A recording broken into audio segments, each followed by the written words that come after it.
Gostamos de pessoas e de suas histórias. E transformando a vida dessas pessoas, nos acostumamos a ver essas histórias se somarem, se multiplicarem. Mais do que sobre números, falamos de resultados.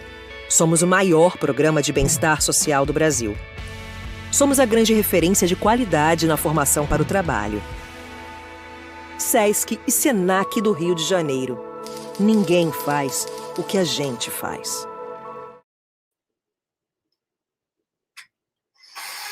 Boa tarde a todos e todas.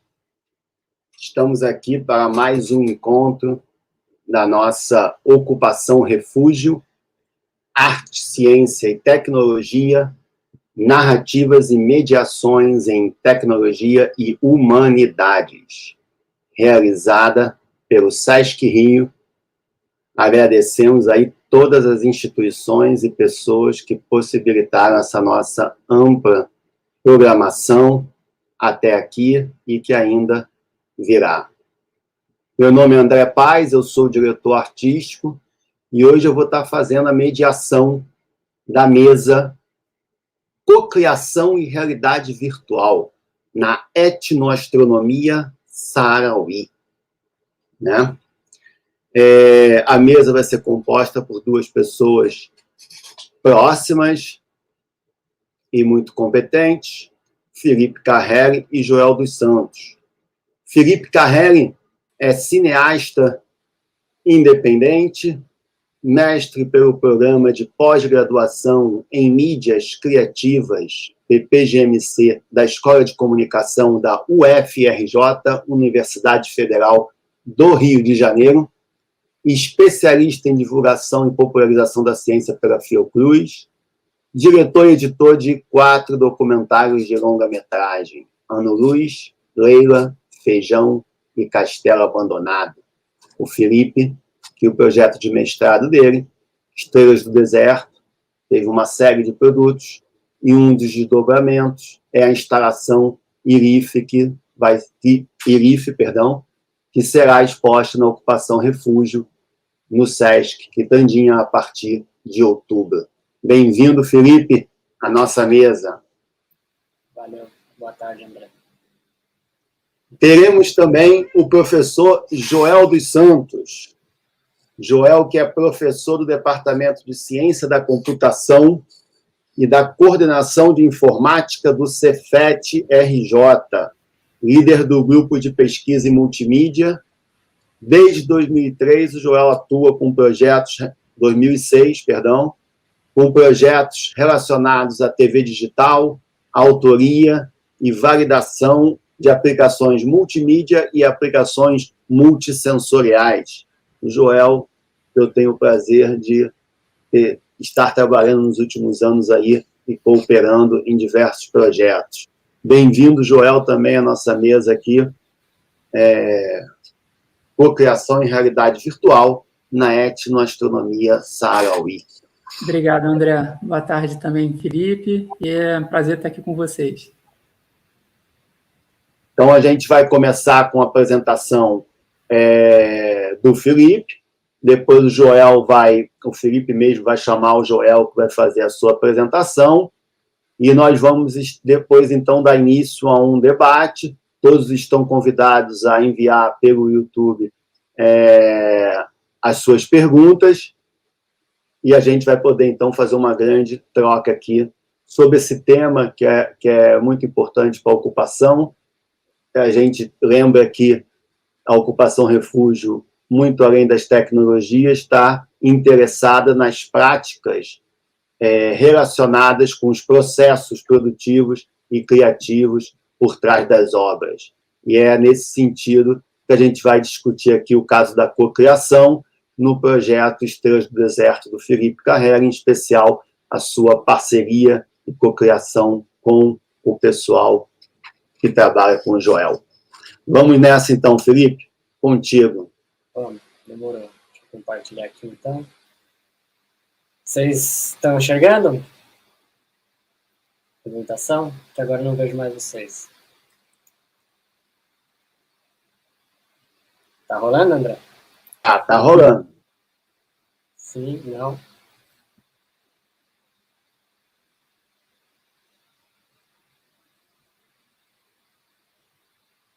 Alô, alô, alô, alô? Pode seguir. Ah, não, então é que eu não estava sabendo que você estava... Tá rolando. Tô conseguindo até... Não, aí deu pau aqui. Pronto, voltei. Foi mal. Beleza, então, essa apresentação que eu vou fazer hoje aqui, ela é uma continuidade, na verdade, daquilo que a gente já vem conversando ao longo dessas 2 mesas, né? Das 10 horas e das 2 horas.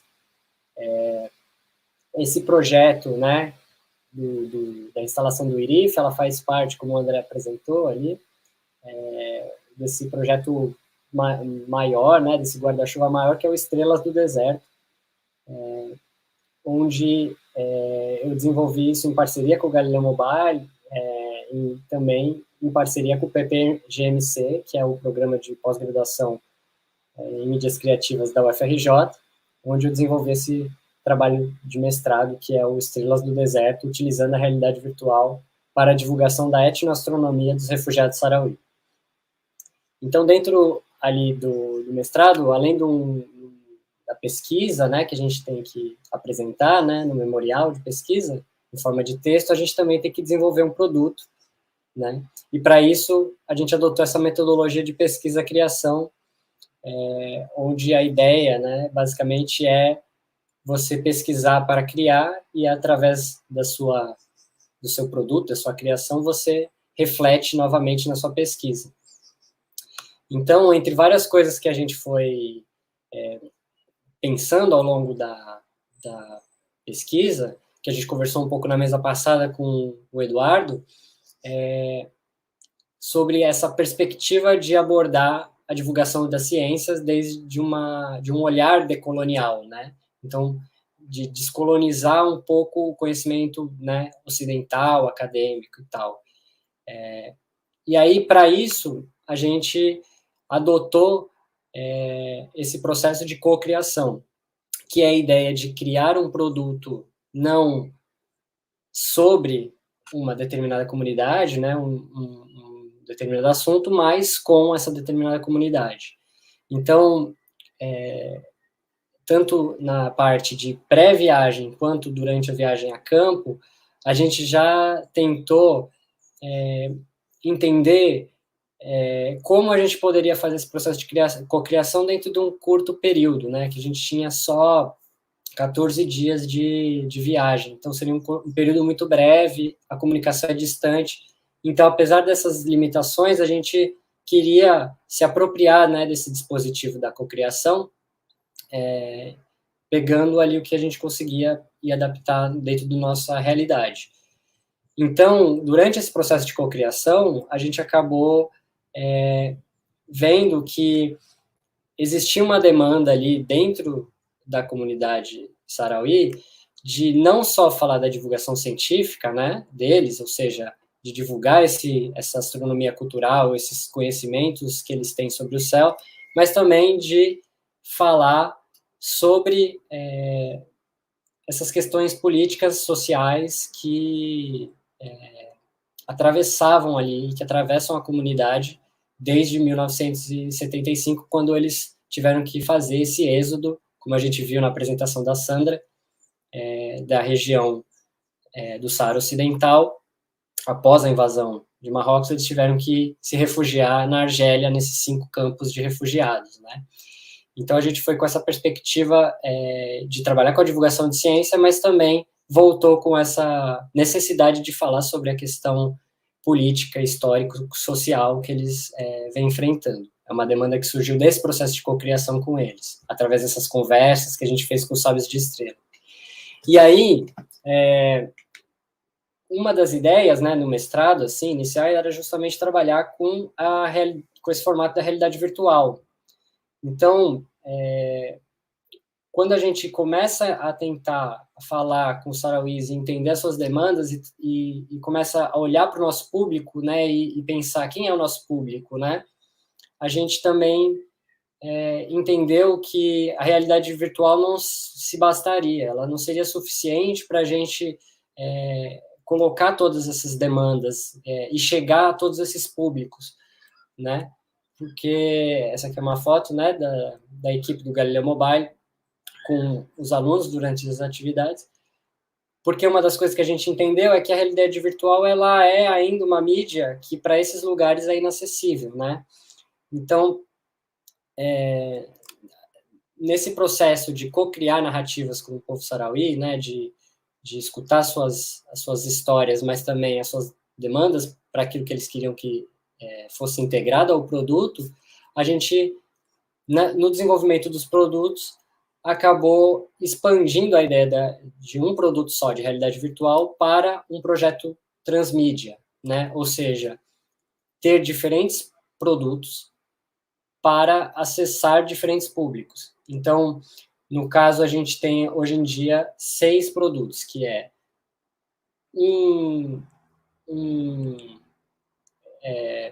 mas antes de eu falar dos produtos, né? Só que a gente começou a desenvolver esses produtos dentro dessa lógica de effectuation, ou seja, olhar para os recursos que a gente tinha e, a partir dos recursos que a gente tinha, a gente desenvolver esses produtos, né? E aí, esses recursos, eles vão desde técnicas, parcerias, até questão de financiamento, né? Para desenvolver esses produtos. E aí, dentro dessa reflexão, né, sobre como a gente faria esses produtos, qual produto seria destinado para cada público, a gente acabou entendendo que teriam que ter alguns produtos que seriam destinados, né, de mais fácil acesso para os sarauís, como um documentário de linear, né, que pode ser exibido numa televisão ou no festival mesmo que eles realizam lá no Saara, nos acampamentos, ou produtos mais complexos de realidade virtual que seriam também destinados, né, voltados para a comunidade, mas também pensando em alcançar outros públicos para, então, divulgar essa questão política, fazer esse processo de denúncia, né? Então, a gente tem Procurando Estrelas, que é um docu-game, que é um documentário e jogo, né, um híbrido entre essas duas coisas. A gente tem o Refúgio nas Estrelas, que é o documentário linear. O Galileu Cast, que é a série de podcasts, como a gente viu, que a Andrea falou um pouco, e também a Sandra falou também um pouco na fala dela, que é essa continuação do projeto Amanar, onde a gente trabalhou com os professores que a gente já tinha trabalhado através de áudios, de uma série de podcasts que a gente criou em áudio, que a gente enviava para eles por WhatsApp, né? Então, isso era uma coisa que era acessível para eles. Então, de fato, foi o primeiro produto que a gente conseguiu compartilhar com eles, mesmo durante a pandemia. Então, eles já receberam feedback de alguma das coisas que a gente pesquisou, desse trabalho de etnoastronomia que a Andrea fez, porque a gente usou muito desses conteúdos, dessas entrevistas, para construir esse Galileu Cast. A ocupação, né, refúgio, vai apresentar um dos produtos, que é o IRIF, né, então é essa instalação onde a gente tentou recriar a experiência de realidade virtual de 6 graus de liberdade, depois eu vou falar um pouquinho mais para frente sobre isso, para esse espaço físico, então transportar essa experiência de realidade virtual para o mundo físico. E aí a gente tem o Estrelas do Deserto 360, que é uma obra, então, de 3 graus de liberdade, para quem não está muito familiarizado com esses termos, né, então eu vou explicar rapidamente. Um óculos de realidade virtual, você pode ter 2 tipos de experiência, basicamente, né? Porque você coloca o óculos e você tem essa visão, então, 360. Então, você pode olhar para cima, para baixo, para os lados, só que você está num ponto fixo, né? Então, você está numa cadeira ou de pé e você não tem a a dimensão do caminhar dentro da obra, né? Por mais que você caminhe, a perspectiva é sempre desse ponto fixo, né? Como se você estivesse pregado na experiência. E a gente tem outra experiência, que é o Estrelas do Deserto VR, de 6 graus de liberdade, onde a gente consegue, além dessa questão do 360, a gente consegue também se deslocar dentro dessa experiência para frente, para trás, e então você tem uma maior profundidade de campo, você tem por causa dessa profundidade de campo e por causa desse deslocamento, você tem um maior grau de interação e um maior grau de imersão, que são 2 conceitos muito importantes, né, para a gente entender como uma experiência ela é bem sucedida ou não dentro da realidade virtual, né? Então, para isso você precisa de um óculos um pouco mais caro, né? Então, isso acaba limitando um pouco os lugares onde você pode exibir essa obra. Em contrapartida, nessa daqui 360, ela está, inclusive, já disponibilizada no YouTube, então você não precisa ter um óculos para ter essa experiência já foi, inclusive, exibida em galerias de arte online e também festivais de cinema. Então, cada obra ela tem uma potencialidade e uma limitação, né? Mas aí eu queria mais especificamente falar um pouco dessa obra de realidade virtual, que foi aqui uma das últimas obras, né, que a gente desenvolveu, e que foi a que a gente justamente fez em parceria com o professor Joel e os seus 2 alunos, o Rafael e a Vitória, né? E aí, dentro desse processo de criação dessa obra, a gente começou a perceber que existia um outro processo de cocriação, né? Como se a gente, no primeiro momento, teve um processo de cocriação com os sarauís nessa questão temática, né? De quais temas poderiam ser levantados ali nessas obras. No processo de criação com o Joel, o Rafael e com a Vitória, a gente viu que existia um processo de cocriação na própria forma que a gente iria apresentar essa experiência. Porque como eu venho de uma tradição, né, audiovisual, eu fiz cinema, então eu tenho um background em documentário linear. E a lógica, quando você começa a pensar numa realidade virtual de 6 graus de liberdade, né, que é mais próxima do jogo, né, desse processo de gamificação, você tem outras potencialidades, você tem outros caminhos narrativos e outras soluções, né? E muitas vezes eu não conhecia esse software, que é o Unity, que a gente trabalhou. O Joel vai talvez falar um pouquinho mais dele, ou então depois a gente pode falar nas perguntas também.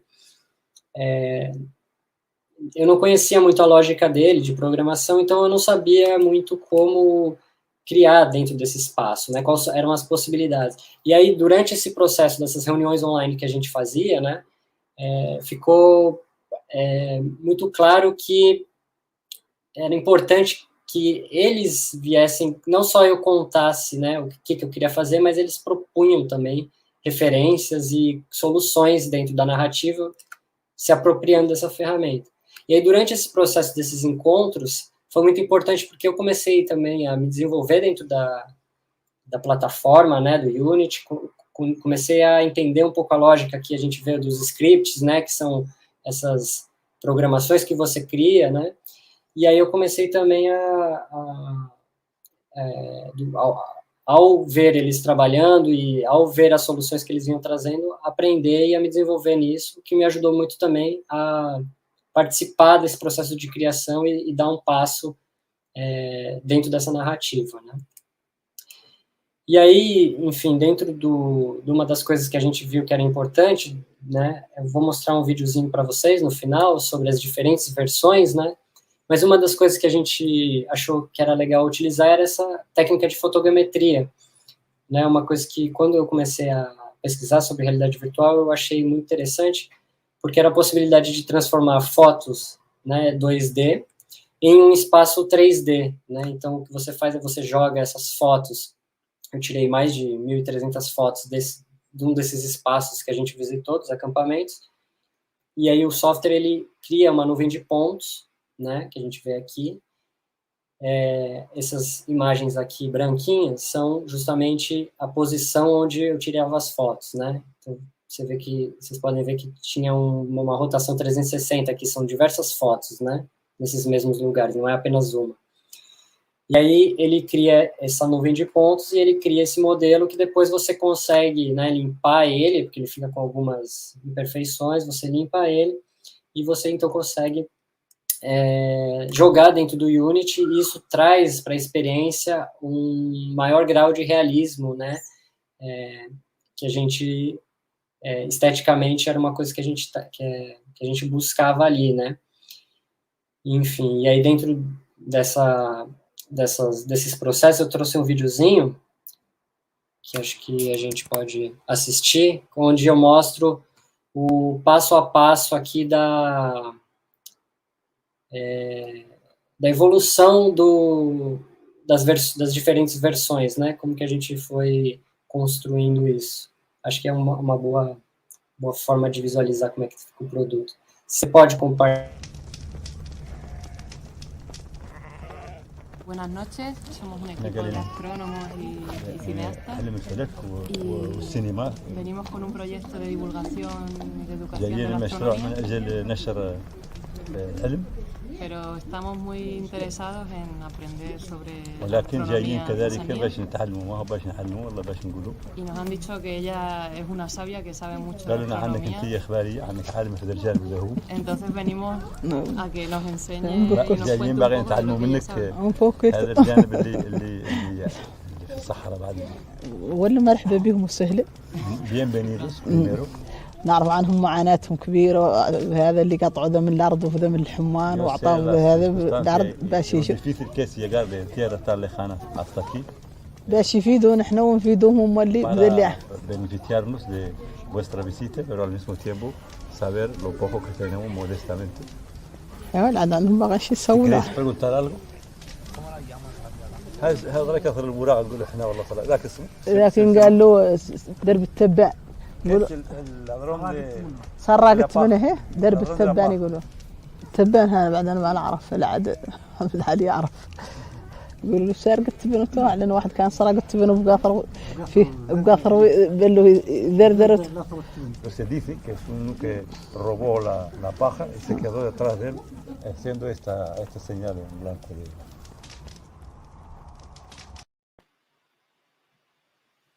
Então, nessa cena aqui, que é a cena inicial da experiência, né, a gente vê a Andrea, que a gente conversou no último encontro, da última mesa, onde a gente falou um pouco desse evento, né, que foi um dos norteadores, assim, foi um evento que, quando a gente conheceu essa sábia, que foi um dos momentos que a gente que eu achei que seria legal de criar uma experiência, né, de reproduzir essa experiência desse momento, onde a gente sentou debaixo desse céu e conversou, e ela trouxe várias histórias, né, sobre como ela tinha aprendido essas questões astronômicas com o pai dela. Então, na experiência, a gente pode ver que a Andrea faz essa introdução, porque é uma coisa que era importante também dentro da experiência, da gente posicionar essa equipe. Então, posicionar o espectador, né, o participante, no caso, né, que experiencia essa obra como parte, né, dessa equipe de fora, né? Então é como se você fosse parte dessa equipe, né, e você vai aprender sobre aquilo, mas é importante desde esse ponto de vista também de mostrar esse outro lugar, né, da onde a gente vem. E além disso também uma das coisas que era importante era a gente manter essa fala original, né, do áudio original, dessa textura, né, do árabe, da tradução, porque isso também existe, né, esse intermédio entre, porque como a gente não falava árabe, tinha o Hamdi, que era o nosso colaborador, fazendo a tradução. Então, todos esses elementos a gente achava legal de colocar, né, dentro de demonstrar isso, de deixar bem transparente para que não ficasse uma coisa muito encenada, ficasse, né, com essas texturas, com essas falhas, e que é uma das dificuldades dessa comunicação, mas que apesar disso você está ali imerso, né, dentro daquele espaço e de certa forma, se comunicando com o outro, apesar de todos esses, né, essas barreiras e tal. Enfim, então era um pouco isso que eu tinha para trazer agora no começo, aí depois nas perguntas a gente pode elaborar mais com mais profundidade.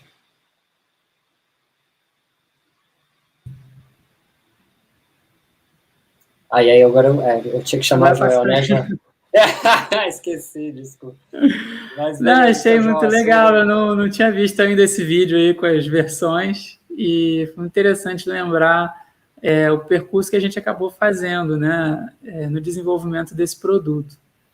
E quando o Felipe me chamou aqui nessa mesa, ele pediu para apresentar, antes da gente começar a discutir também esse caminho que a gente percorreu para chegar no produto, ele pediu para falar um pouco também sobre a bagagem que eu, o Rafael e a Vitória, que nós trouxemos para esse projeto, justamente nessa perspectiva da cocriação. Então, eu tenho uma apresentação aqui que eu vou falar um pouco sobre o grupo de pesquisa em multimídia, que é o grupo que eu lidero lá no Cefet do Rio de Janeiro. E acho que antes de falar do grupo e do que a gente faz, eu queria dar um pouquinho de contexto. Então, falar um pouco do Cefet. O Cefet ele é uma instituição de ensino, pesquisa e extensão, que ela teve origem em 1917, já é uma instituição já centenária.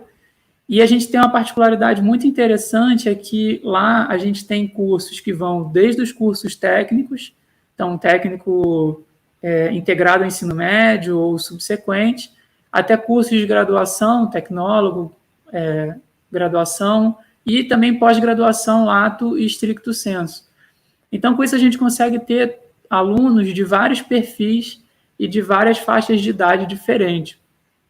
E também no Cefet a gente tem a sede principal, que é o Maracanã, e tem outras unidades descentralizadas em Angra, Itaguaí, Maria da Graça, Nova Friburgo, Nova Iguaçu, Petrópolis e Valença.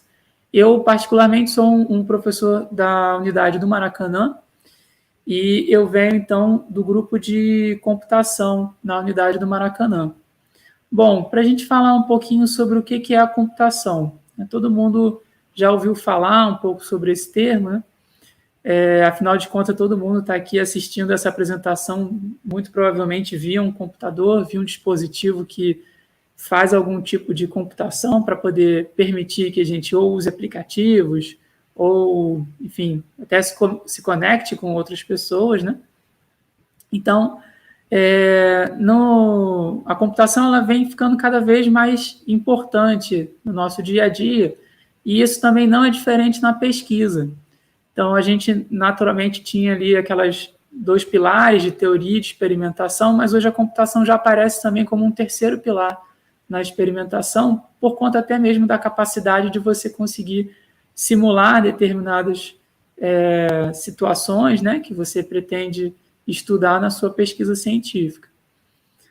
E aí, o que seria, então, a ciência da computação, né, que é o grupo que a gente tem lá no Cefet?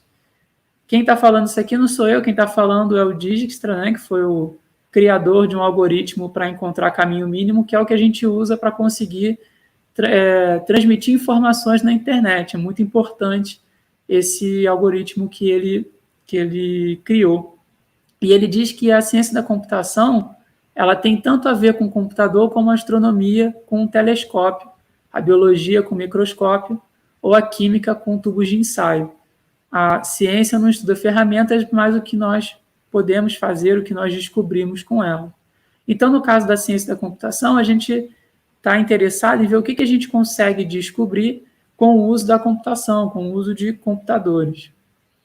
Bom, o grupo no qual eu me insiro, a gente é um grupo que reúne 3 colegiados, que a gente se autodenomina a Escola de Informática e Computação, que é um caso pioneiro no Cefet, né? Então, eu falei lá no início que o Cefet tem desde o curso técnico até a pós-graduação, e esse nosso grupo, a gente é o primeiro caso que consegue ter realmente alunos que percorrem todo esse caminho.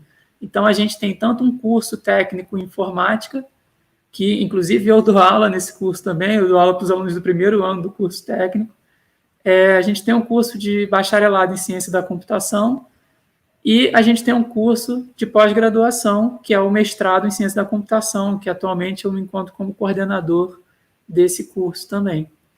Então, assim, isso aqui vai ser muito interessante um pouco mais à frente, porque a gente vai falar um pouco sobre a equipe, né, que trabalhou nesse projeto, e, inclusive, assim, a Vitória e o Rafael eram alunos do curso técnico, ainda são, né, ainda não se formaram, são alunos do curso técnico que estavam trabalhando nesse projeto, e eu lembro que o Felipe falou comigo assim, que foi bem interessante ver, né, ele achava que eles eram graduação, e, na verdade, eles eram do curso técnico.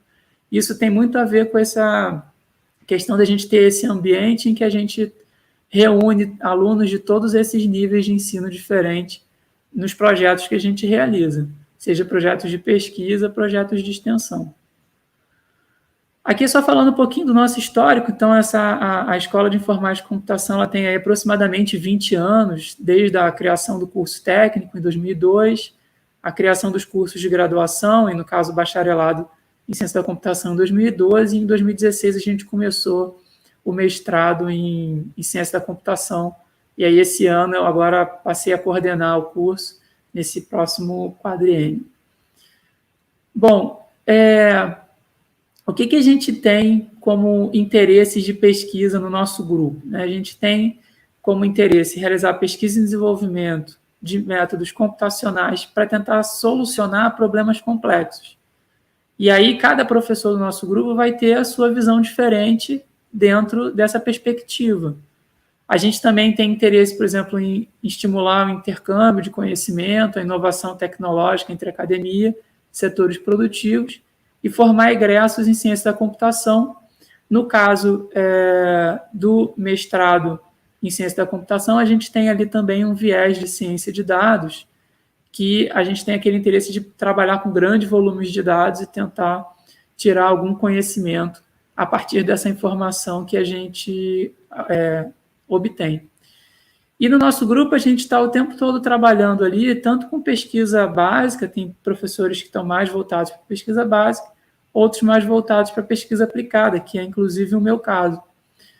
Então a gente acaba atuando ali, né, em várias frentes diferentes também. Falar um pouquinho só do programa, né? Então, nós somos um programa que tem 13 docentes permanentes e 2 docentes colaboradores atualmente. Nós temos 2 linhas de pesquisa, uma mais voltada para a parte mais aplicada, vamos dizer assim, que é uma linha de análise de dados e aplicações, e uma linha mais básica de aprendizado de máquina e otimização. E aí, como eu falei, a gente tem aquele foco de formar um egresso com esse perfil de ciência de dados, que tem essa visão bastante multidisciplinar, que está inserido em várias áreas diferentes, sempre tentando entender, né, e pensar como tirar conhecimento a partir dos dados obtidos. Bom, dentro do nosso grupo, a gente tem vários grupos de pesquisa. E aí o grupo de pesquisa em multimídia é um desses grupos, e aí agora, né, já dei esse contexto, vou falar um pouquinho sobre o que a gente faz, consequentemente, aí a bagagem que a gente trouxe para esse trabalho. A gente tem essa equipe com 8 docentes, tanto do Cefet quanto de outras instituições que vêm trabalhando junto nesse grupo de pesquisa, e uma quantidade bem grande de alunos. Aqui eu fui colocando o nome de vários alunos que estão trabalhando em pesquisas mais recentes. A gente tem alunos tanto do mestrado, que são os que estão em vermelhinho aqui, quanto da graduação em azul e do técnico em amarelo. Então, a gente tem um grupo bastante diverso, né, de alunos. E aí, particularmente, aqui a gente tem a Vitória Carvalhal e o Rafael Lucas, que participaram desse projeto do Estrelas do Deserto, né, ajudando no desenvolvimento do produto de 6 graus de liberdade. E a gente tem também aqui o Gabriel, que ele também foi um aluno de graduação que foi bem importante nesse caminho. A gente vai falar um pouquinho mais à frente sobre isso, né? Mas que ajudou bastante também, inclusive, o Felipe no processo de pensar como é que a gente iria fazer essa aplicação.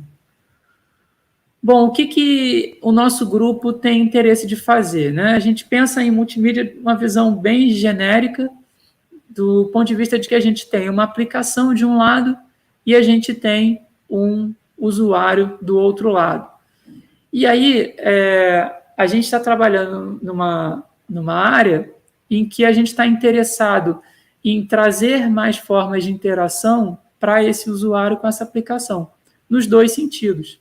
Então, no sentido da aplicação, a gente parte do pressuposto que a gente vai poder utilizar atuadores como ventiladores, luzes, emissores de cheiro, para poder trazer estímulos diferenciados para o nosso usuário daquela aplicação. E o caminho contrário é o quê? Através de sensores no ambiente, a gente conseguir capturar a interação feita por um determinado usuário, e isso aqui voltar para a aplicação como dados que essa aplicação possa utilizar para entender o que a pessoa está fazendo, se ela está fazendo alguma movimentação que vai ser um gesto específico na minha aplicação, e aí isso pode, então, gerar esse ciclo, né, de gerar mais estímulos e captura outras interações e assim sucessivamente. Dentro dessa visão geral, a gente trabalha em duas linhas de pesquisa. Uma linha mais voltada, então, para ambiente multimídia inteligente, em que a gente tem pesquisas que vão desde a parte de pensar em como a gente propor, né, a gente possibilitar aplicações com uma maior capacidade de imersão do usuário, seja com vídeo 360 ou realidade virtual, ou utilizar esses atuadores, né, para emitir efeitos sensoriais, ou mesmo interação de várias formas diferentes, com gestos, voz e por aí vai. Formas da gente sincronizar o que está sendo apresentado na nossa aplicação, seja com a leitura, seja com o que está aparecendo na tela, ou mesmo com a posição que aquele usuário tem. Então, se ele chegou mais perto de alguma coisa, ele vê um conteúdo, chegou mais perto de outro, ele vê outro conteúdo. E essa parte de suporte à autoria, que na verdade é a gente ajudar a pessoa a criar aplicações. Então, seja propondo ferramentas ou linguagens que facilite esse processo. Então, o Felipe falou aqui que ele usou o Unity, a gente não criou o Unity, né? Gostaria muito de ter criado, mas o Unity ela é uma ferramenta que ajuda na criação de jogos ou mesmo aplicações em realidade virtual. Então, obviamente, a gente vai atuar em cenários bem mais restritos, né? Mas também a gente parte para a ideia de desenvolver essas ferramentas que vão ajudar quem está criando aquela aplicação. E a gente tem uma linha que a gente chama de multimídia em saúde e educação, que a ideia é o quê? A gente pegar tudo isso que a gente faz e a gente conseguir aplicar em áreas fins, no caso, a área de ensino, saúde e acessibilidade. Então, eu vou falar um pouquinho sobre alguns projetos que a gente tem em andamento no nosso grupo. Esse projeto foi um projeto que foi iniciado por um aluno meu de mestrado, foi meu primeiro aluno de mestrado, inclusive, no curso lá do PPSIC, e ele é um projeto em que a ideia é a gente identificar o que está aparecendo e, a partir daí, a gente conseguir apresentar efeitos sensoriais. Então, por exemplo, se eu estou aqui numa parte do meu vídeo que está muito frio, que eu estou vendo que tem neve, eu solto um vento frio. Se eu estou numa parte que tem plantas, eu solto um cheirinho de planta, e assim sucessivamente. Então, ele usa ali essa parte de redes neurais para identificar o que está aparecendo, e a partir do que a rede neural identifica, a gente dá uma sugestão, né, para quem está criando aquela aplicação, de que seria interessante ter um determinado tipo de efeito naquele momento. Esse trabalho ficou tão legal que ele, inclusive, ganhou o prêmio de melhor dissertação de mestrado no WebMedia de 2019, que é um evento científico da área de multimídia e web. Depois, um outro projeto bem interessante, que é esse projeto do Guaraná, ele, inclusive, o Gabriel, né, que eu comentei anteriormente, ele é um dos alunos que está desenvolvendo esse projeto, é o Gabriel e o Daniel. E a ideia aqui é a gente utilizar um óculos de realidade virtual junto com a televisão. Então, o que a gente quer fazer? a gente quer que a gente possa estar vendo um programa de televisão, a gente coloque o nosso óculos de realidade virtual, conecte esse óculos com a televisão e, a partir de então, a gente conseguiria receber aquele conteúdo que estaria sendo apresentado aqui em cima na televisão, em 2D, ele agora vai vir em 360 e, possivelmente, com objetos adicionais ali. Então, aqui está bem pequenininho, mas a gente tem aqui um mapa, né? A gente pegou um vídeo que é sobre o Museu do Louvre, e aí a gente apresenta um mapa, a gente apresenta uma estátua aqui, que é um modelo 3D, apresenta também vídeos e fotos, ou mesmo sons 3D dentro desse ambiente. E esse projeto até é interessante falar dele, porque ele é um projeto que a gente acabou de submeter numa chamada de TV Digital 3.0. Então, estamos aí torcendo para que essa nossa proposta seja aceita e, quem sabe, possa vir aí a integrar o padrão brasileiro de TV digital. Então, como eu falei, né, que essa parte seria na televisão, que seria no Midway Ginga, que é o nosso Midway de TV digital, e o que está lá no óculos de realidade virtual seria executado usando esse nosso player que a gente chamou de Guaraná.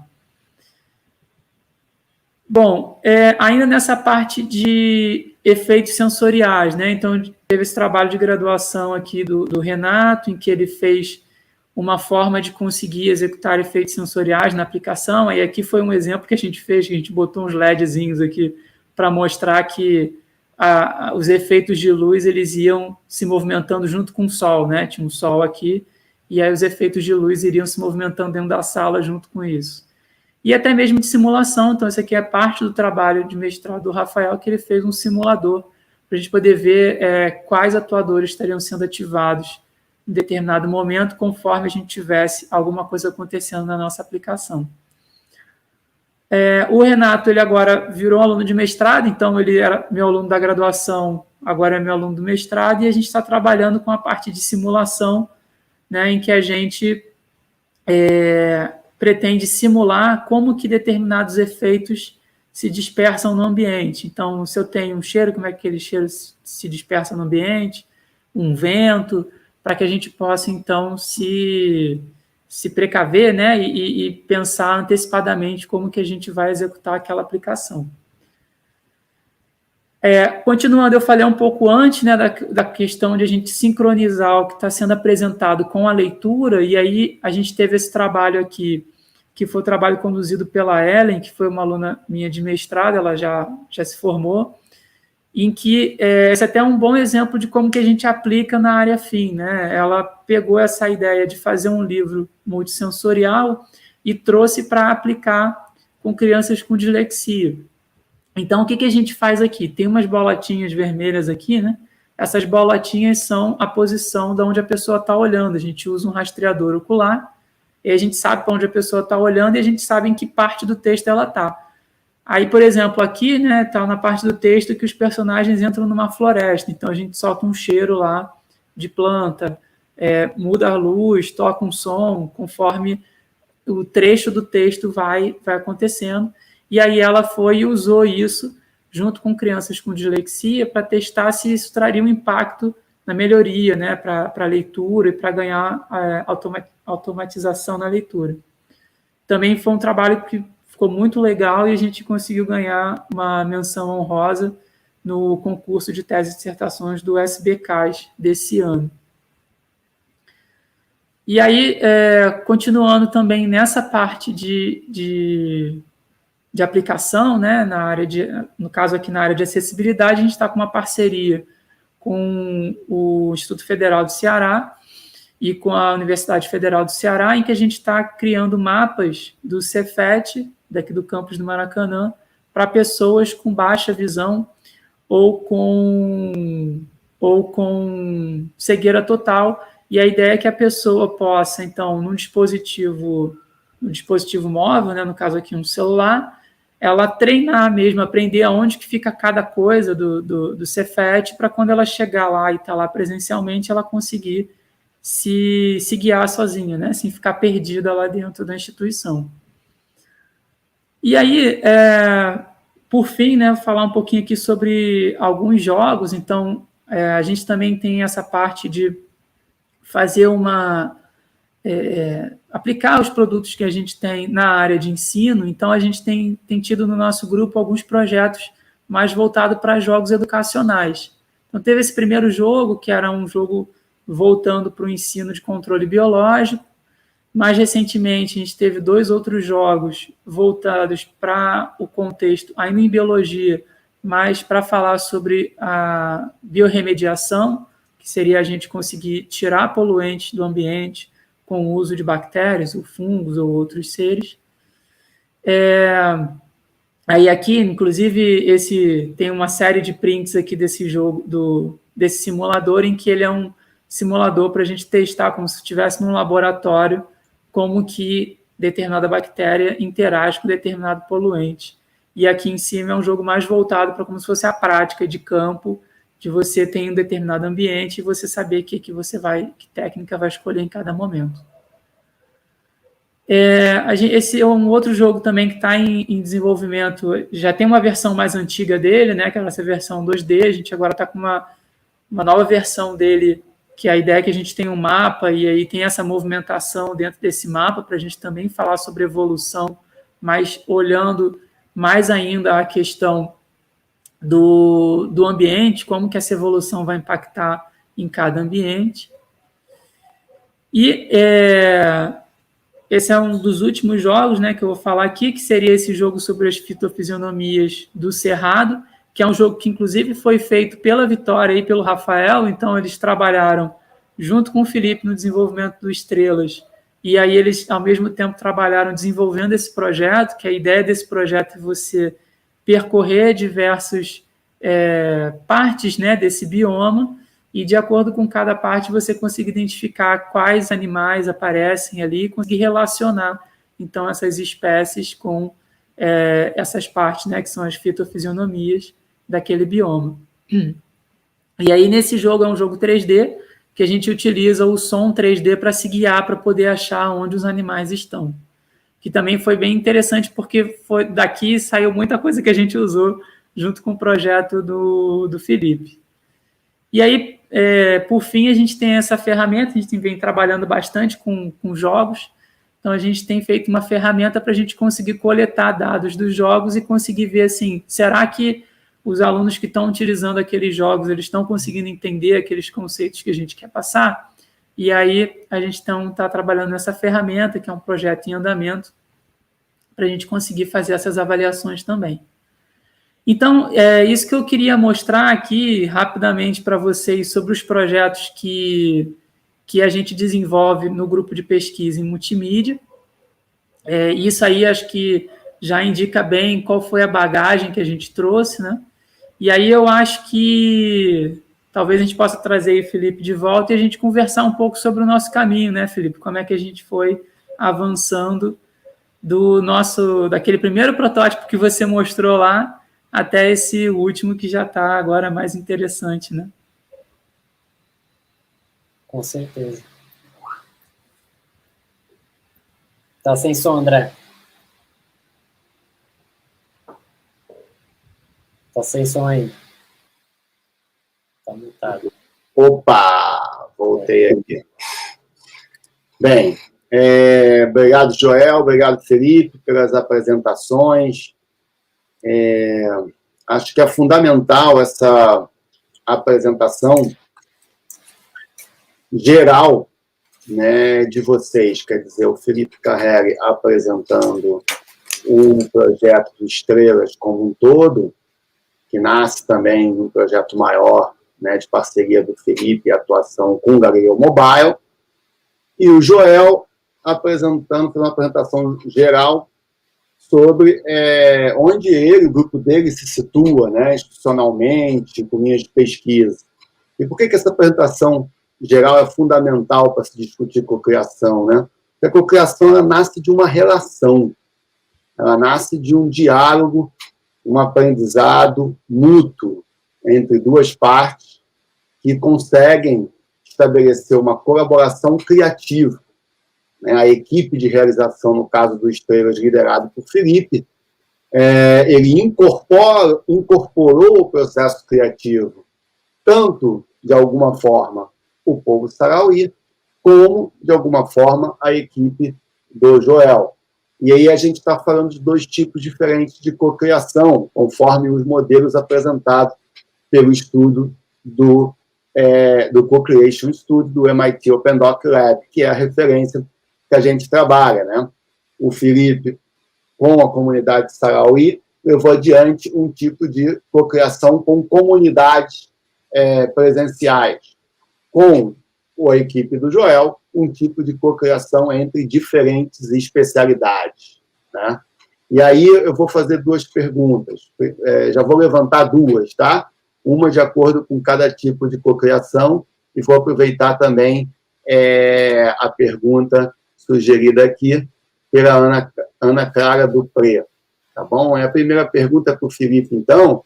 Felipe, como que você levou esse processo de cocriação com o Sahraui, em especial, como que entra a questão do conhecimento astronômico do povo, desse povo refugiado, e se você considera, perguntou aqui a Ana, que você deu voz para esse povo refugiado, como que foi, como que aconteceu esse processo, tá?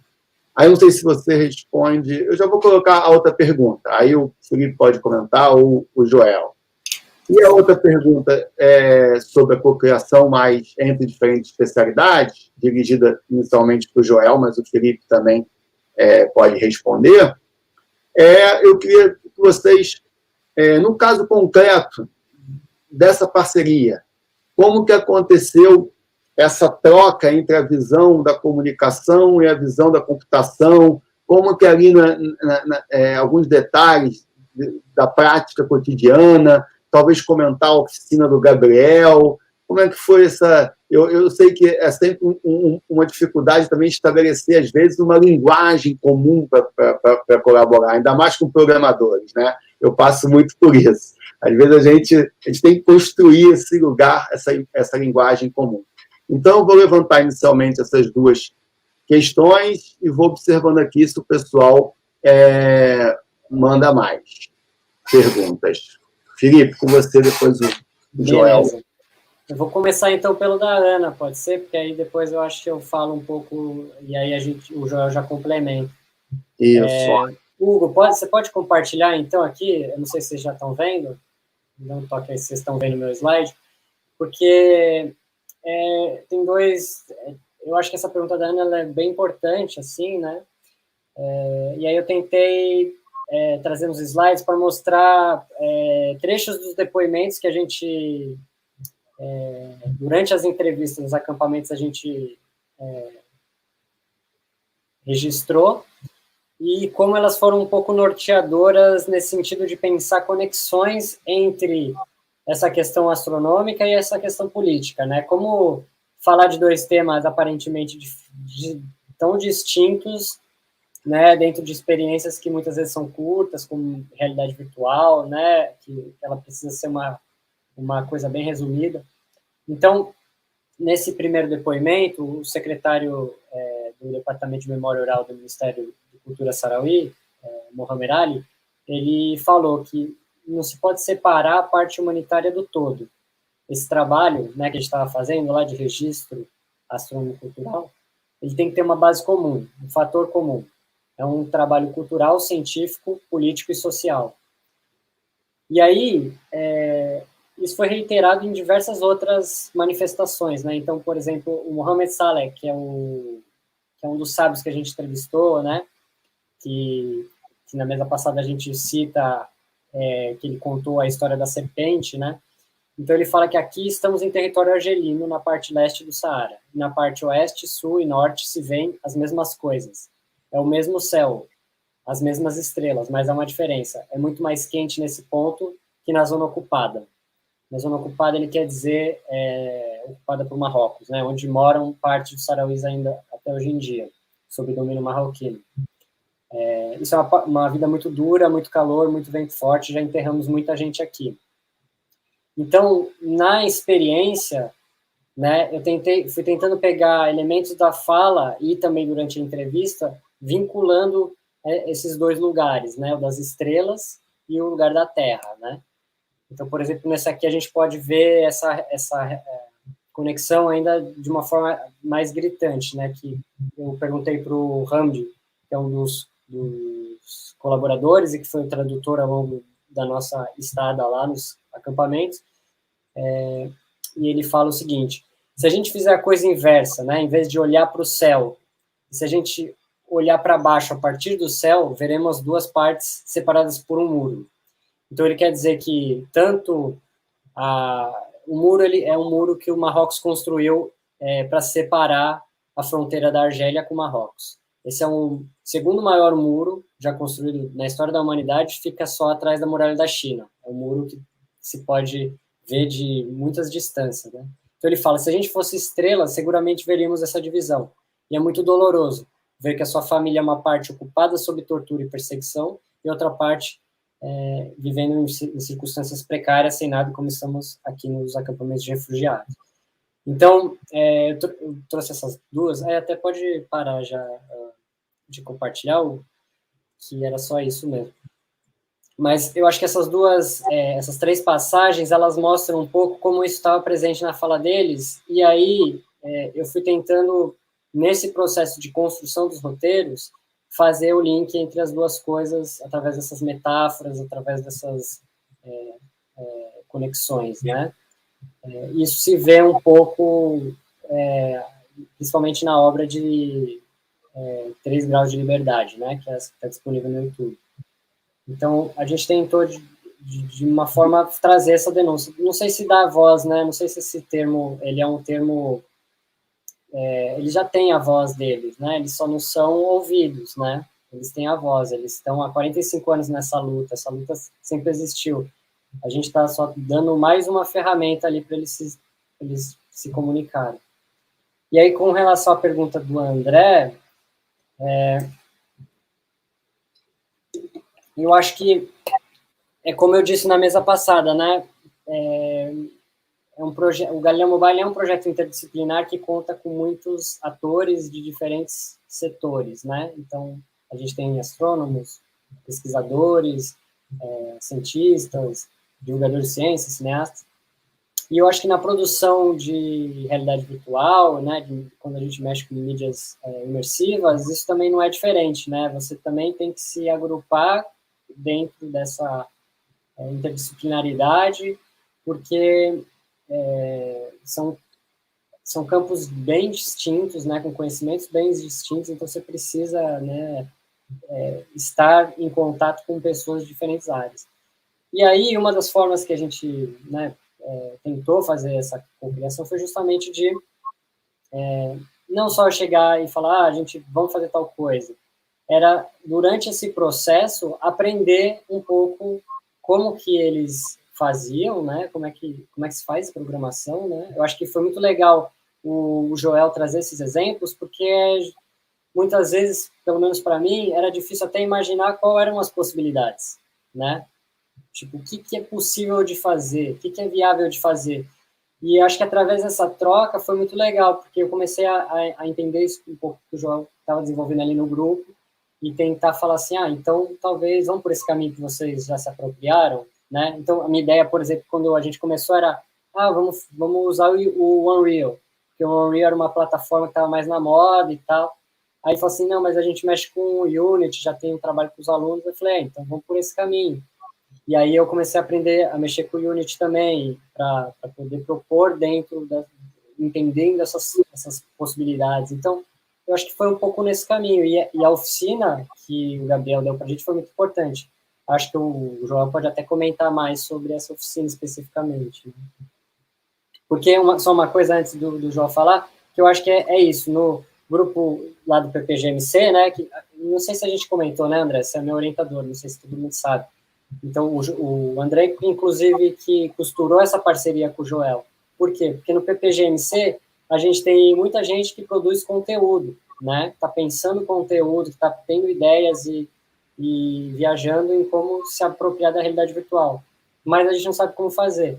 Já no caso do Joel, eles sabem como fazer, mas muitas vezes não sabem o que fazer, né? Então, essa aliança, essa colaboração, ela é muito importante, né, para os dois lados. Exatamente, Felipe. Acho assim, eu conheci primeiro o André, né? Depois que eu conheci o Felipe. E eu lembro que eu conheci o André, ele estava apresentando alguns projetos dele, acho que foi na Praça 15. E aí eu cheguei para ver, né, o que eles estavam apresentando, e trocamos uma ideia ali. Eu falei, legal, interessante, né? Vamos conversar aqui, porque o André vinha da área de comunicação, da área da computação, e eu lembro que eu brincava com ele, assim, de tipo, não, então, você faz as coisas bonitas, eu sei fazer as coisas, então vamos juntar para a gente fazer um negócio que, né, funciona legal e que é bonito. Isso é uma coisa, assim, até um pouco engraçada de falar, mas é uma maneira da gente mostrar como que a gente consegue juntar as duas áreas, né? Eu lembro que o André, depois ele me chamou para uma outra mostra do Bug, e aí nessa mostra tiveram algumas apresentações lá, de algumas pessoas mostrando alguns projetos de realidade virtual, e eu lembro que tinha um projeto que era um projeto até, do ponto de vista da computação, bem simples, né, em que você estava, eu chamo bloco, né, você estava no bloco com óculos, e aí se você começasse a dançar, se começasse a mexer o headset lá, né? Então ele mudava a imagem e você aparecia um bloco mais animado. Se você não estivesse mexendo, aparecia a rua vazia. E aí eu pensei assim, poxa, bem simples, né? Porque a gente na computação está acostumado a pegar a movimentação do dispositivo e, não sei, fazer alguma coisa, né? Saber se o dispositivo está se movimentando. Isso para a gente não é nada assim muito complicado. Mas aí, quando teve a apresentação, né, que veio aquele clique, que o cara falou, não, mas eu coloquei isso porque aí é a forma como a pessoa vai se relacionar com a aplicação. Então, aí é justamente isso que o Felipe estava falando, né? A gente sabe como aplicar as técnicas, como descobrir determinadas coisas, como fazer, mas muitas vezes a gente não pensa muito na linguagem que aquela interação, aquela forma de interação da pessoa vai representar. Então, acho que isso é bem interessante, e aí depois, enfim, o André apresentou o Felipe, né, me apresentou o Felipe, a gente trocou bastante ideia sobre o projeto, e eu sempre ficava perguntando para ele, mas como você quer fazer isso? Como você quer fazer isso? Não sei, talvez vai ter um telescópio, o cara vai pegar o telescópio, aí ficava sempre puxando isso, porque é muito a nossa visão, né, o como fazer. E aí o Felipe, ele vinha mais com essa visão do, ok, se eu colocar determinadas interações, determinados conteúdos, o que isso vai trazer para a pessoa, né? Que sensações, como que a pessoa vai se relacionar com aquela aplicação. Então, acho que isso casa bem legal. Falando um pouco do nosso processo, né? E aí complementando a pergunta do André e o comentário do Felipe, a gente começou o desenvolvimento no grupo, eu, Felipe, Vitória e Rafael, que eram esses meus 2 alunos que estavam fazendo aquele jogo de realidade virtual. A gente ia começar com um jogo de realidade virtual, mas acabou ficando só um jogo 3D. E aí a gente começou a desenvolver o projeto. Então, aí, de início, né, o Felipe veio já com várias ideias. Não, ele já tinha um vídeo, eu acho, aquele de 360, né? Eu queria fazer isso aqui, mas em 6 graus, né, para a pessoa usar com um dispositivo de realidade virtual, e aí ele conseguia interagir com as coisas no ambiente. E aí tinha a ideia da fotogrametria também, né? E aí a gente começou a ver assim, aí, enfim, né, aí vem aquele pensamento da computação, vamos dividir o problema grande em problemas pequenininhos. Aí, primeiro, vamos lá, fotogrametria, já está pronto? Não, tem um cara que ainda vai fazer, então esquece fotogrametria. Vamos pegar aqui, a gente bota umas paredinhas assim, com as fotos das casas, a gente tenta simular como se fosse um teatro, e a gente bota as pessoas lá e a gente vê. Se estiver funcionando, depois a gente bota o modelo 3D da fotogrametria, né? Então, era muito assim, não, vamos primeiro ver se funciona.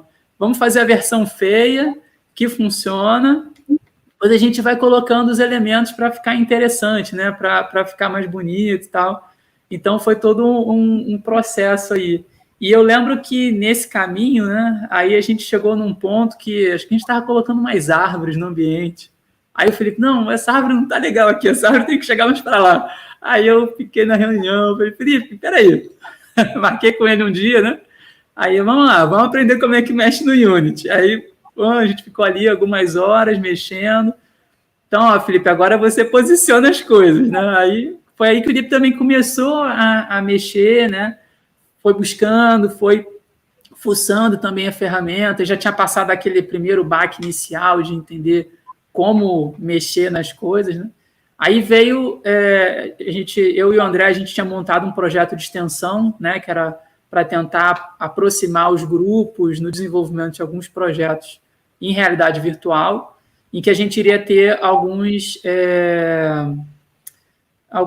hackathons, né? Que aí no caso, o Gabriel, que é o aluno que estava fazendo aquele projeto do Guaraná, que tem mais experiência em realidade virtual, ele iria fazer uns cursos tanto para o pessoal da computação quanto para o pessoal da comunicação. Mas aí veio pandemia, acabou que a gente teve que migrar isso para o virtual, né?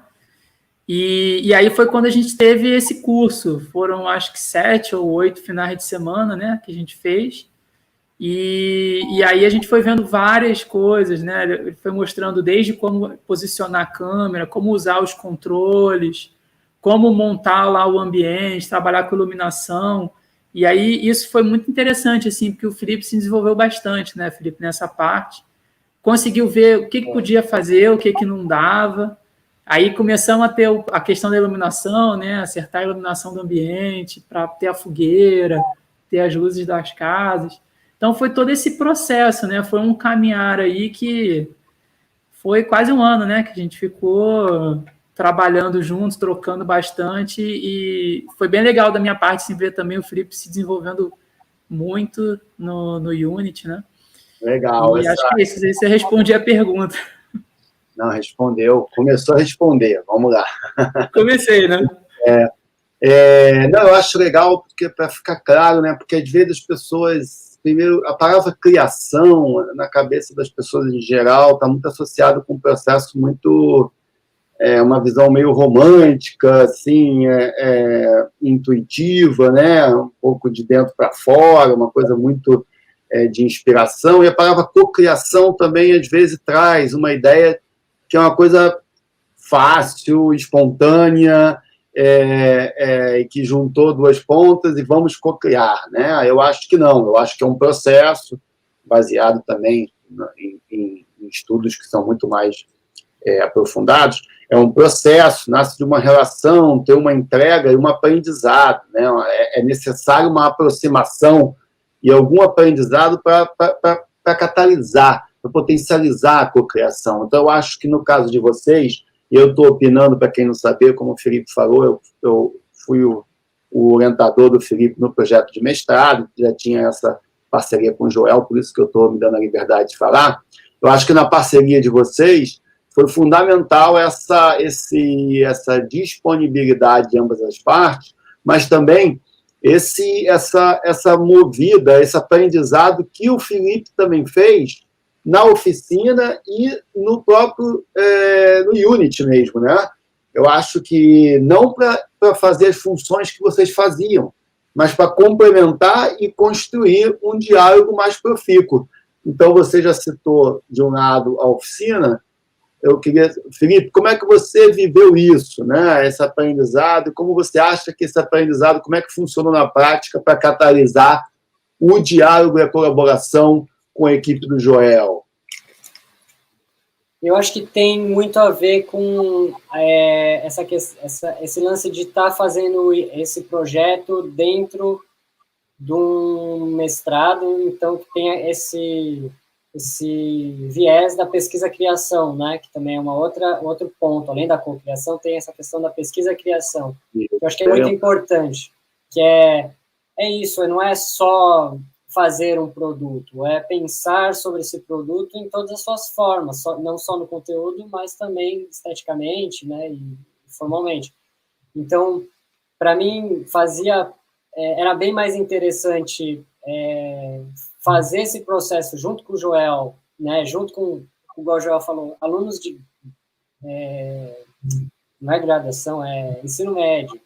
Isso para mim é incrível, as pessoas são crianças mexendo com Unity, mexendo com programação. Para mim, eu acho, ver eles mexendo me deu uma motivação muito maior, de falar assim, caramba, eles tão jovens já estão se desenvolvendo nisso, talvez eu também seja capaz, e eu estou dentro desse ambiente universitário que possibilita essa questão da pesquisa, que me empurra para a pesquisa, então eu falei, eu também posso, né, aprender isso e desenvolver, e ver, porque eles também tinham ali certa dificuldade em alguns momentos, e as dificuldades deles eram muito boas para mim, porque na dificuldade deles eu entendi a lógica do programa, porque o João falava assim, não, para aí, vamos voltar aqui esse passo. Então, era bem mais interessante eu participar desse processo com eles de aprendizado e de criação, porque do que entregar na mão de alguém e alguém chegar e me devolver o produto pronto, entendeu? Para mim, isso era bem mais interessante. E mais do que isso, era, ao chegar e propor para eles, ter essa ideia, como é que é uma ideia prática, entendeu? Então, por exemplo, a gente precisava colocar legenda que fosse sincronizado quando o áudio disparava, né? Então, como é que a gente faz isso? A Vitória foi lá, procurou em vários tutoriais e descobriu, e colocou, e ela mostrou o script, eu fui, aprendi, e aí eu comecei a olhar tutoriais na internet também, para entender a lógica por trás daquele script, e ver fóruns. Então, era uma coisa muito prática. Talvez se eu fosse começar a aprender programação do zero, talvez eu perdesse interesse logo, mas pelo fato de estar criando, de ter uma necessidade prática, isso ajudou muito, né, na minha vontade de eu preciso descobrir, e aí você vê o resultado, né, você chega lá e você consegue, depois de 1, 2 dias, quebrando a cabeça, você fala, a legenda funcionou, você fala, tá lá, entendeu? Aí você fica uma semana ali morgado, porque o seu cérebro fez assim, né? E, Felipe, eu acho que isso também te ajudou a pensar um pouco em como o produto iria se desenrolar, né? Porque eu lembro, assim, o Felipe tinha aquela ideia de ter 5 ou 4, né, elementos que você interagiria com eles e eles trariam histórias diferentes, que acabaram virando os personagens, né? Que tem lá a Aziza, o Hamdi, o Sábio, o Tuelo, né? E acho que tem mais um que eu sempre esqueço o nome. Não é o Hamdi de novo, só que ele está em outra posição. E aí, assim, quando o Felipe ele viu assim que ele teve esse clique na questão da legenda, que ele viu, então eu consigo com esse código aqui dizer que esse áudio vai acontecer e o outro não. Então ele já viu assim, em vez de eu deixar todo mundo aparecendo, eu vou colocar um para aparecer de cada vez, porque aí a pessoa sabe para qual personagem ela tem que se movimentar, né? Porque o Felipe tem muito essa coisa se aproximar do personagem, o personagem fala, aí você se aproxima de outro, aquele outro fala, tudo numa ordem, né, que está ali já pensado anteriormente. Então, eu lembro que isso veio muito dessa questão também, de trabalhar com áudio, com a legenda, quando ele viu assim, então dá para fazer isso? Então, peraí, então, vou mudar aqui, em vez de ficar todo mundo, vamos botar numa ordem. Então, acho que são essas coisas, né, que são bem legais, assim, de ver, né. Eu vou remarcar aqui, né, o Felipe comentou rapidamente citou a palavra effectuation em algum momento na apresentação dele, né? A effectuation, que é uma maneira de, vamos chamar com certo cuidado, uma teoria da Sara Sarasvati sobre empreendedorismo, onde ela, que é uma psicóloga cognitiva, ela vai estudar casos de sucesso de empreendedores, ela vai falar, tem uma lógica de pensamento aqui, vai identificar padrões, né, que são os 6 princípios lá que ela desenvolve, ela chama esses 6 princípios, que eu não vou adentrar aqui, de effectuation. Mas, basicamente, ela fala, primeiro, esses grandes empreendedores aí, empreendedores que alcançaram sucesso em ambientes de risco, identificaram quais os recursos que eles tinham na mão, e recursos aqui entendido no sentido amplo, né, tecnológico, equipamento, parcerias, financeiros, habilidades, para depois eles desenvolverem novos produtos. Então, muito que eu tenho tentado fazer, e eu acho que está sendo útil lá no programa de pós-graduação em mídias criativas da Escola de Comunicação da FRJ, é pensar isso no processo criativo com tecnologias, de narrativas interativas e imersivas. Orientar ou tentar passar essa referência para os pesquisadores, no sentido de que eu acho que é muito mais profícuo quando e produtivo quando eles identificam os recursos, no caso, as parcerias, as habilidades que estão disponíveis, que eles podem utilizar, e então eles criam a partir daqueles recursos. Porque é muito frustrante quando o pesquisador de comunicação e arte elabora algo muito interessante, concebe algo muito sofisticado, mas ele não tem os recursos técnicos, parcerias, financeiros para realizar. E acaba sendo uma outra estratégia que, no final, é mais, não necessariamente, mas muitas vezes é frustrante, porque ele tem que reduzir toda a expectativa, reformular todo o produto dele, porque ele não alavancou esses recursos para realizar. E aí, vocês narrando, eu identifico muito isso, né? Nos pequenos, ali no cotidiano, o Felipe identificava, pô, esse mecanismo aqui eu consigo fazer dentro do Unity. Até vou pedir para vocês explicarem melhor para os espectadores aí, para quem está assistindo, o que é o Unity. E aí ele criava a partir daquilo. E eu acho que isso é muito interessante para a pesquisa e criação, porque o ritmo de desenvolvimento de tecnologia, de pesquisa e tecnologia, no caso o Joel, representante aqui nesse caso, é muito mais lento e demorado que o ritmo de desenvolvimento de criação na área de comunicação e artes. Então, o que acontece? É muito mais fácil o lado de cá se adaptar ao lado de lá, não sei se eu estou me enrolando aqui nas direções, mas a parte criativa se adaptar a criar em cima das tecnologias do que querer que a parte de tecnologia desenvolva uma tecnologia que seria útil para o processo dele. Entendeu? Então, é muito mais fácil identificar, ó, aqui eu tenho uma técnica inovadora do meu parceiro, no caso é o Joel, como que eu vou, da equipe toda do Joel, né?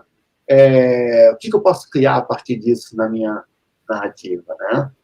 Então, eu passo a bola para vocês e talvez também vale a pena fazer essa introdução do universo, esse ambiente, o que é ou não em Unity também, né? E talvez, se vocês quiserem, aqui no finalzinho, a gente está caminhando já tem um tempo aqui ainda,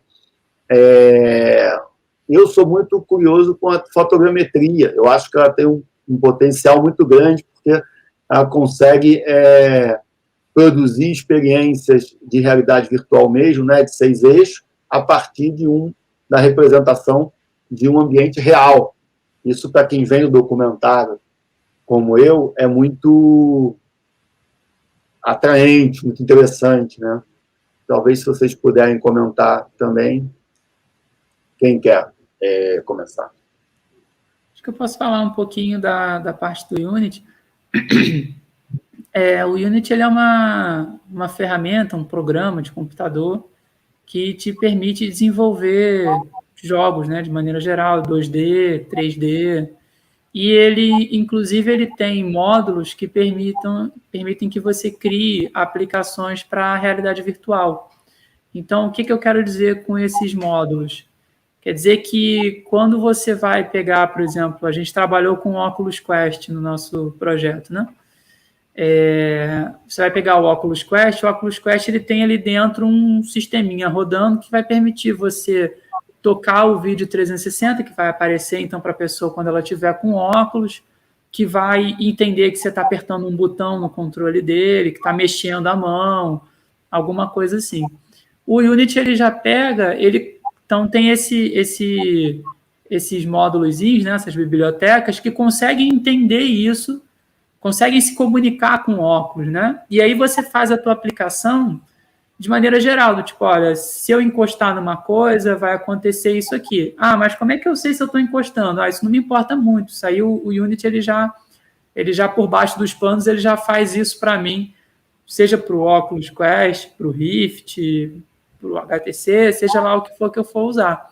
Então, ele facilita muito o desenvolvimento, porque é isso, né? Eu não preciso fazer aquela programação baixo nível para aquele óculos específico que eu estou utilizando. Eu faço uma coisa mais geral. Ah, eu quero uma movimentação de câmera dessa forma. Eu quero que... No caso ali, a gente estava usando óculos, então a movimentação de câmera era pela movimentação da pessoa, né? Então, eu só indico, eu quero usar aqui uma forma de movimentação que vai seguir conforme a pessoa se movimenta no ambiente e também movimentação de cabeça. Aí até na época lá o Felipe ficou brincando um pouco, né, a coisa de interação de pegar as almofadas, né? Quando a gente viu lá no curso como é que fazia para saber se você estava agarrando alguma coisa. Então aí ele botou pegar a almofada, pegar as coisas, tirar do lugar, rearrumar. Então, assim, tudo isso fica muito mais fácil, porque o Unity ele te dá ali uma interface mais simples que você só vai indicando, eu quero fazer isso, aquilo, né? E às vezes quando você vai para uma coisa um pouco mais específica, que você tem que fazer a programação, mesmo assim essa programação ela também é simplificada, porque você também só vai programar no nível mais geral. Então, parou esse áudio, começa o outro, toca essa legenda, mas você não precisa ficar detalhando assim muito como que essas coisas vão efetivamente acontecer no óculos ou no computador, seja lá onde for que você for rodar a tua aplicação. E, Felipe, eu deixo para você falar da fotogrametria aí. Tá bom. Assim, só complementando essa questão do Unity, eu acho muito legal porque é isso que o João falou, ele já tem vários atalhos, né? Então eu imaginava que tinha que saber programação do zero, né? Mas não, ele já tem várias coisas ali prontas que trabalha com uma interface muito amigável, então você consegue... E é muito interessante, na verdade, quando você começa a entender a lógica por trás do programa, né? Porque a minha companheira, ela faz cosmologia, então a vida dela é ficar fazendo equações, né? Essas equações de 60 páginas, é muito complexo. E no Unity, então, são equações que descrevem o universo, né? E no Unity você faz o contrário, você cria equações para reproduzir o universo. Então, você trabalha com gravidade, você coloca colisores, Então, quando você começa a mexer com a programação, eu vejo muito isso, você criando, né, essas equações que, no caso da Leila, ela está tentando desvendar quais são as equações da realidade. E aí a gente está criando equações para fazer, beleza, solta esse áudio, ou beleza, aparece aqui esse personagem, né? Então eu acho muito louco isso, assim, é outra lógica do que eu trabalhava com programas de edição de vídeo, né? E sobre a fotogrametria, eu acho que tem muito a ver com isso que você estava falando sobre effectuation, que o João comentou um pouco, né? Porque eu, nas primeiras reuniões, a minha preocupação era, caramba, mas eu quero deixar isso agradável visualmente. E aí eu fui entendendo que o processo, ele é inverso, né? Primeiro você faz que eles chamam lá, o Gabriel até falava tofu, né? Então, que é uma coisa bem branca, tipo, otimizada, né? Que é essa outra palavra, né? Um negócio que funcione, que o João comentou. Tem que ser uma coisa que rode, né? Então, principalmente no óculos de realidade virtual, você tem que trabalhar com coisas muito otimizadas, porque ele não é uma máquina muito rápida, né? Ele é uma coisa que tem uma limitação. Então, teve uma hora que eu começava a botar muita árvore lá, e aí tava com 300 milhões de polígonos, e o negócio só travava, entendeu? Então, você começa a entender que, tipo, beleza, vamos chamar árvore menos realista. Vamos botar árvore de mentira, né? Uma foto de uma árvore. Lá no fundo, ninguém nem vai ver que é uma árvore. Bota qualquer coisa, entendeu? Bota um quadrado assim, verde. Então, essas coisas você fui aprendendo no processo.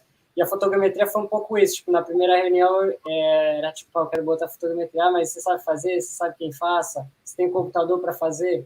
Não tem nada disso. Então, vamos deixar isso depois, a gente faz. Então, eu acho que isso que é a lógica de effectuation, né? Tipo, em vez de você ir falar assim, não, beleza, então para tudo, vamos procurar isso, deixa isso de lado, vamos fazer o que a gente faz. Se lá na frente a gente conseguir os recursos, que nem eventualmente a gente conseguiu, né, com o computador, e aí depois eu fui também estudar como é que fazer isso, aí a gente fez e a gente adicionou nessa experiência que já tinha um grande caminho, assim. Então, quando a gente viu esse vídeo, a gente vê que já tinha várias versões sem a fotogrametria, e depois a fotogrametria dá um up mesmo na imagem, mas antes disso a obra já funcionava, né? Ela apareceu no final, né? Eu sempre falava com o Felipe que a ideia é você ter, assim, você tem que ter o produto que você quer mostrar, o que era importante. O importante era ter as falas com a pessoa se aproximando, né, e tendo aquela conversa com os personagens. Então, assim, esquece o ambiente, vamos fazer um ambiente branco, a gente faz ali toda aquela parte para você, pelo menos, o Felipe na época ia defender qualificação, né? Aí eu ficava falando, não, Felipe, você tem que na qualificação mostrar para o pessoal que você tem um negócio que chegou perto, a pessoa fala, o restante ali pode estar feio, mas você pelo menos mostra, ó, tá aqui, tá funcionando, agora a gente vai arrumar a parte visual, né? Então, foi esse processo aí que a gente seguiu.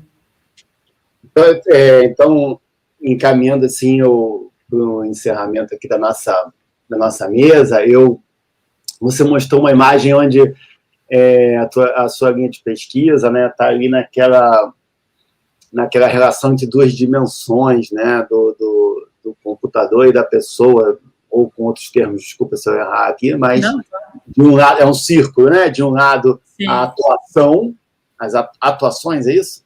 Né? A aplicação pelo atuador, ela manda os efeitos e depois ela, pelos sensores, ela traz de volta a informação. Traz de volta. E ela traz de volta para onde? Para a dimensão que você está, que é a dimensão de dentro do computador, né? Quer dizer, você está olhando para essa relação, mas cuidando da parte para a coisa funcionar de dentro do computador, né?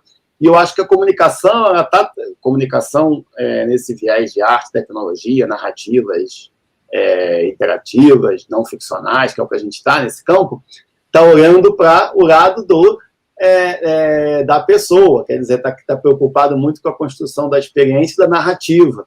Mas talvez no processo criativo é melhor fechar antes uma coisa funcionando, né? Que é isso que vocês estão me falando, e depois elaborar, sofisticar a parte de design, interface, imagética, audiovisual, né? Estética, né? Talvez com uma estratégia criativa seja mais fácil. Eu só pedir para vocês, então, fazerem uma última, se tem algum último comentário, última observação, que a gente já está aqui caminhando para o nosso tempo limite da nossa live. Eu já deixo o agradecimento em nome do Sesc Rio, de toda a equipe da Ocupação Refúgio para vocês. Valeu pela participação, muito bem apresentado e explorado nas conversas. Então, obrigado e deixo com vocês uma última fala à vontade aí. Felipe. Bom, deixa eu começar então, que aí o Felipe ele começou, ele fecha, né? Não, eu só tenho a agradecer o Felipe e o André por terem me dado a possibilidade de participar desse projeto. Acho que é um projeto que, como a gente vem conversando aqui, né, ele une dois mundos diferentes. Então, da mesma forma como o Felipe aprendeu, eu também aprendi muito, assim, da parte de vista de como que a pessoa vai se relacionar com aquele produto que a gente está criando. E também, assim, agradeço de estar aqui nessa mesa junto com vocês, de poder falar um pouquinho sobre essa experiência que a gente teve. Então, termino aí dando um bom final de tarde para todos. E, mais uma vez, agradecendo aí, André, Felipe, agradecendo o Sesc também, que está abrindo essa porta aqui, né, para a gente falar um pouquinho sobre o que a gente está fazendo na academia. Legal. Eu também quero agradecer o André, o Joel. Eu acho que hoje a gente teve um dia de encontros incríveis, assim. Todas as mesas foram muito legais de estar compartilhando todos esses conhecimentos, porque de fato foi um projeto muito amplo, que contou com muitos atores, muitos parceiros, e eu acho que é isso. Eu acho que um dia inteiro para a gente conseguir dar conta de todas essas nuances, de todos esses parceiros, né? E eu acho que o legal dessa mesa é justamente disso, né? A gente conseguiu fazer uma troca durante esse processo de criação, mas também vem fazendo essa troca contínua durante esse processo de divulgação dos trabalhos, né? A gente vem, dentro daquela ideia da pesquisa e criação, não só criamos, mas agora refletindo sobre o produto, refletindo sobre o processo de criação. Eu acho que isso é o grande potencial da universidade pública, né? E acho que a gente está, né, nesse instrumento cultural que é o Sesc, de estar trazendo, de estarem abrindo possibilidade para a gente também estar apresentando esse trabalho, trazendo a Ocupação Refúgio. Então, eu só tenho a agradecer esses instrumentos, né? Então, a gente vê que educação, ciência, divulgação científica, arte, tecnologia são coisas importantes no nosso país, né? E a gente está aqui juntos, resistindo, né? Ocupando. E valeu aí para a Ana, para o Hugo também, que estão aí nos bastidores ajudando na transmissão. E fica o convite aí para todo mundo ir lá na Ocupação Refúgio, visitar e conhecer e trocar ideia, que a gente vai estar lá uns dias também. Isso aí, então. Obrigado a todos, obrigado a vocês. E deixar o último convite aqui, que a partir do dia 8 de outubro, o pessoal poder visitar presencialmente também, né? As instalações e toda a mostra lá no Sesc Quitandinha, em Petrópolis. Então, um abraço aí para todo mundo e vamos nessa, a gente fica por aqui.